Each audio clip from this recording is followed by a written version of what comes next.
talk about the beginning of our pilot Cadet Academy that just started on Monday. We're super excited, and actually I'm just elated that we were getting this going, and we're off to a good start already with Community Connect.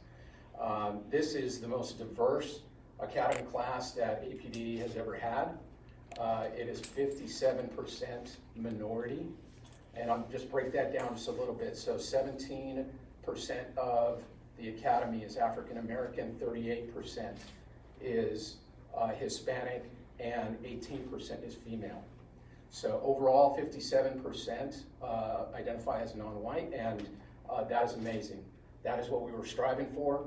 We were getting out, we were actively recruiting minorities because we need for our department to reflect the community that it serves. And we know that Austin is a very diverse community. This week, I mentioned, we're going through Community Connect. And so the cadets this week are actually not in uniform. They're in their regular street clothes and are going out into different parts of the community. Sometimes the community is coming to them to have some different things that are going on. Today, they're meeting with staff from the Sobering Center, as well as from Safe Alliance, and then this afternoon, the Austin Asian Communities Panel. So every day they've got a different set of community stakeholders that they're meeting with, and all of this is designed for those either who have lived here for a long time and maybe have never seen these parts of Austin, or they're not from Austin. We have people that have come from all over the country to be part of this class. And so we are really giving them a deep dive into the Austin community, and it's going to be pretty amazing. This class represents a significant shift in the way that we conduct our cadet training, moving from a military or paramilitary style environment in our academy into one that is resilience-based, that is grounded in active learning components and an adult learning environment. So there will be much more interaction between the cadets and the instructors. We have also placed a greater emphasis on physical training, and of course, we have a lot of training that is scenario or reality-based training that they will be going through scenarios either with instructors or with community members and being critiqued on how that is going. What we want to do in all of this is to look at our de-escalation techniques, how we are communicating with people, that we are effectively explaining and really just kind of, I've talked about it several times, our procedural justice and installing the tenets of that from the ground level here at the Academy to make sure that we are treating people with dignity and respect. And so all of that is being looked at through a number of different lenses. The first of which is we have an outside independent evaluator that is going to be here on the ground observing classes throughout the Academy. We also have two different review committees. One is for the curriculum, and they're going course by course, and they are looking at the way that we are teaching the cadets, and they're making sure that we include elements of diversity, equity, and inclusion, as well as the de-escalation that I was talking about. The other review committee is looking at the videos. Every single video that we show in the Academy has to be vetted through this committee and has to be approved. So all of this is really just represents a pretty significant shift in the way that we conduct training at the Austin Police Department, and I'm very proud of the efforts that we have put together here. I'm going to go ahead and turn it over to a couple other speakers to say a few words, and then I'll come back up and we can take some questions. I apologize for not doing this at the outset. I'm just going to introduce, this is Commander Katherine Johnson, who is over our training academy. This is Assistant Chief James Mason, who is the chief over training and recruiting. And this is Dr. Ann Kreiger, who is our civilian training manager for the academy. So I'm going to go ahead and turn it over to Commander Johnson. Good morning. Good morning. Like Chief mentioned, my name is Katherine Johnson. I'm the commander over the training and recruiting unit. Thank you very much for being here today. And it's really hard to follow the chief because he checks off a lot of the boxes that I've already wanted to talk about. But I want to talk briefly about our academy staff, our instructors and staff, have worked tirelessly to ensure that we have created the most comprehensive, effective, and thought-provoking curriculum for our cadets. And we're committed to preparing them to be the best of the Austin Police Department officers to serve our community. Our instructors have been really focusing on adult learning concepts and how to implement new learning strategies into the curriculum. The work has been really tough, but it's been thoughtful and intentional. So the 144th Cadet class will be the first class to complete this new public safety curriculum, with the primary focus being community engagement.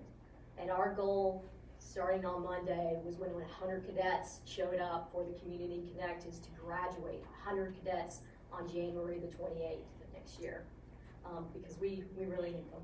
We need them now. So with that said, I want to introduce Dr. Ann Kreiger, who is going to be talking a little bit more about our curriculum.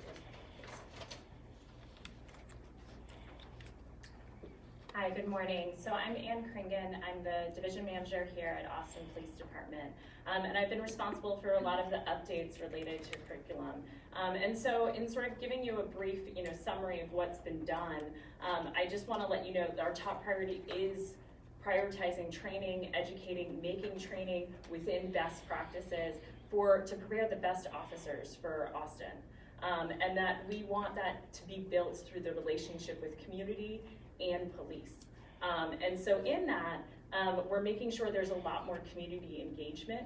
As Chief already mentioned, we have two committees. One is the Curriculum Review Committee, which is already going through the curriculum, giving feedback, and then we're being accountable by then presenting what we've actually done with their feedback, right? Through both written feedback as well as presenting monthly.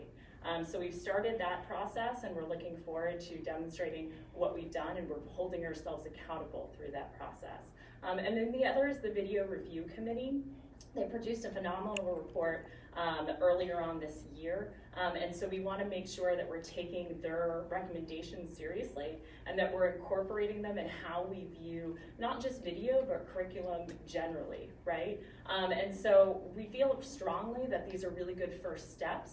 But we also have other ways through the community engagement hours, as well as really involving our stakeholders.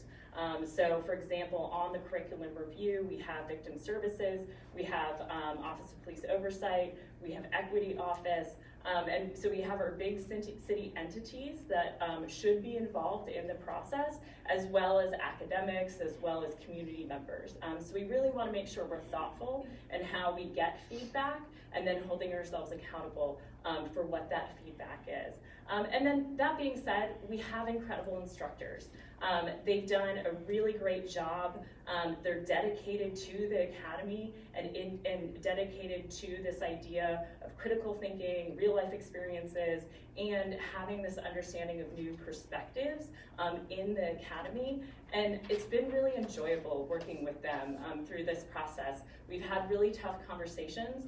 It's allowed me to understand, despite the fact that I've been an officer, what they deal with on a day-to-day basis, and that we have to incorporate policing and the real challenges that they face in the police day-to-day with how we train our officers and with accountability and communication with our community. So I just want to say we're constantly working on this. We see this as a constant review. We have Kroll coming in. They're also, weighing in on how we're implementing their recommendations, as well as we have other academics who are helping us think about how we're doing instructor evaluations and getting feedback from the cadets as well as the instructors on what works and what are the things that we need to change moving forward. So I just want to thank you for your time, and I'm going to turn it back over to the chief. Thank you. Thank you, Commander Johnson, Dr. Kreiger. At this point, that's kind of the our prepared comments, but I can open it up for some questions. Chief, can you explain more about the curriculum review? Is that happening in real time? So folks are getting this curriculum, but it's also being reviewed? I'm going to let Dr. Kreiger go ahead and talk about that. Okay. Sure, absolutely. So we're obviously still just meeting virtually right now, but they are getting 3 classes. We're changing the number. So for example, 3 classes was the initial Then people work in small groups and review. Everyone reviews in sort of real time, so I can see the comments and what are the themes that are emerging so that we can take that into account for future. And then we meet, talk it out in small groups, and then they pitch their recommendations back to me. So currently we have, for traumatic brain injury, was one of the classes where they solidified the recommendations. I've already looked through them. I've said, hey, here are the ways that we could actually incorporate this feedback. And I've already worked with the instructor this morning on having a conversation about how we actually implement. So that's the process thus far. And so we're working towards also, they filled out a survey, the committee, right, as a whole, to see what they wanted to work on first, right? Because I can't just tell them, hey, this is what's important to the community. So we're starting with some of those classes, like multiculturalism, to make sure that before they hit the ground in the academy, they've already had a level of community feedback. What are the biggest changes that you guys have made to meet council's demands with this Reimagined cadet class? I'll let you do that. It's All right, overall. thank you. So I think that what the council and really the community, they're representing the community that we serve, wanted to see was that shift from the paramilitary style academy that has been so traditional, not just here in Austin, but across the industry, across the country in the way that we train cadets. And we're seeing this happening in many academies where we're bringing in actually civilians to go ahead and to lead the academic portion of it so that we are teaching them in the best way possible. We're having that shift again from the military style of training, which is lecture and listen, to something that is that adult learning environment where there's much more interchange. We know from the academic research that people learn better this way. And so that is the part, that's one of the things that we're changing. Another thing that people really wanted to see was that we were treating our cadets a little bit better. And so really treating people, again, it starts here with treating people with dignity and respect. And so being able to do that, we're still going to prepare them for what they will see down the road, and for those instances where it's really tough sometimes to be a peace officer. But at the same time, we want to teach them how to relate to people and how best to communicate, and in many cases de-escalate situations. And so these are a lot of the things that they've been there to some extent. We're really expanding and just putting more of that into the academy as they go through the training. Could you give us an example of some of the types of civilians, community members, like the jobs that they might do out in the community that are coming in and doing some of the training with you guys? Go ahead. I don't know if you are prepared for that question. Or if that's Sorry, something that's that- a good question. That's a really good question. Yeah, it's a broad range, right? So we started out really doing something systematic. I hate to say it, but as an academic, I tend to think of things within process. And so we reach out systematically to a group of a list of organizations that we knew of, that Kroll, through their interactions, was also familiar with, to sort of say, hey, what are we missing in the academy? And so a lot of them, or I shouldn't say a lot because I can't quantify, but we had a good amount of response, and those are the groups that are sort of coming out. And so we're also doing an evaluation where the cadets are saying, what did we learn from this, right? And we're also thinking about across the board, making sure we're inclusive for various different populations, right? And so the organizations cover, racialized communities as well as, disability, thinking along the lines of gender, et cetera.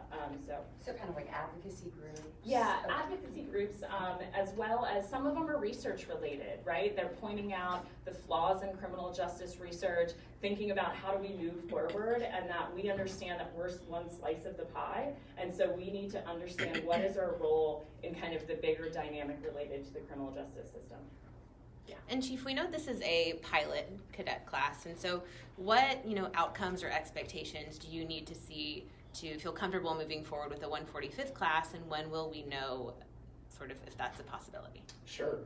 You're right. It's a pilot class, and so that it's tough to know exactly, but what has been put in place to go ahead and make the determination of whether we're seeing success or not is really these committees that I talked about, as well as the independent evaluator in Kroll and Associates, that will be evaluating the instruction as it goes throughout the class.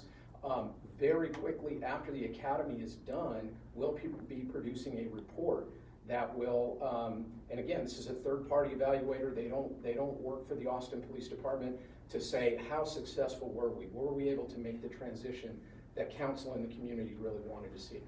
How quickly does that need to happen though? Because I'd imagine with police saying that these 100 cadets are needed and they won't graduate until January, one, could you speak to how really needed they are? And two, I mean, I imagine recruiting for a cadet class takes some time. So timeline-wise, when could we see another cadet class happen? Yeah, thank you for bringing that up. I'm going to say as quick as they can get it done.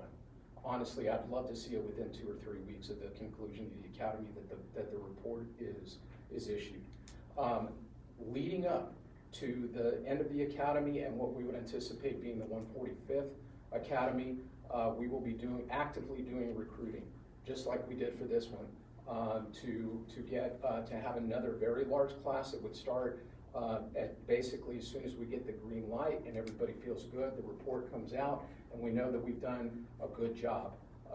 And that is highlighted by the fact that right now I feel like here at the Austin Police Department we are in a staffing crisis.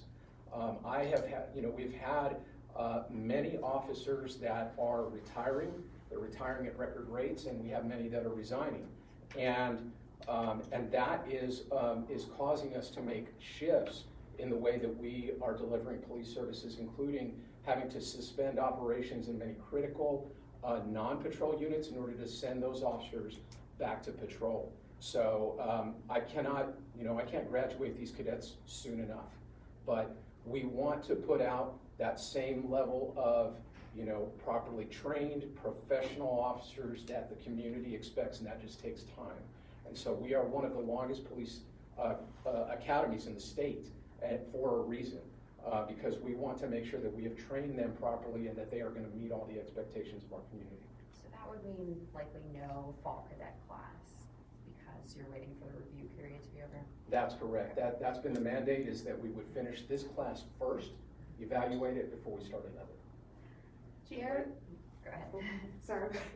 We know what led up to this over the last year. We haven't had any graduating classes. What are your thoughts on council's decision to halt classes up until now?